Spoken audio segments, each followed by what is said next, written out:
सुनाया था एक बार भगवान शंकर की कृपा। माता पार्वती जी से कहा चलो मैं आपको अपने भक्त के दर्शन कराता हूँ। बोले चलो प्रभु।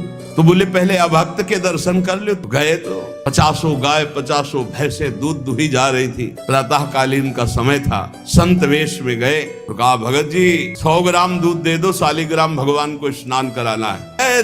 चल दिया सुबह से। और क्या क्या बोलना। महादेव जी ने कहा हे भगवान जितनी संपत्ति और वैभव इससे दुगना इसकी कर दो। माता जी ने कहा औघड़ इसीलिए कहा जाता है इनको। 100 ग्राम दूध ले दिया, गाली दिया, ऊपर से कह रहे संपत्ति कह दो दुगनी। बोली नहीं पर अंदर अंदर बहुत विचित्र और दानी है। बोले चलो भगत के दर्शन। बोले अभक्त तो ऐसा था कि अगर आप साथ ना होते तो इसको भस्म ही कर देती हम। आपका अपमान, तुम्हें नाराज नहीं होना। भक्त के पास गए, एक झोपड़ी फूस की, एक गाय और उसी फूस की झोपड़ी में माँ उसकी मैया रहती थी। गए जो देखा संत तो साष्टांग दंडवत किया। आओ बैठो बैठाला। 100-200 ग्राम गाय का दूध होगा, वो बढ़िया पान करने को ले दिया। थोड़ी देर भगवत चर्चा हुई। भगवान शिव ने कहा अच्छा भाई चलते हैं, हम तो विचरण करते रहते। बोले संत भगवान कभी पुनः कृपा करके आना।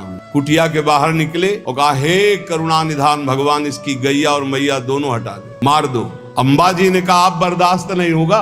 100 ग्राम दूध नहीं दिया तो उसको दुगना संपत्ति दे दी, और एक गाय पूरा दूध आपको पिला दिया, और मैया बातचीत करने के लिए थी उसको भी आपने मार दिया। कहा कि वो ये क्या है? अभी तुम नहीं समझ।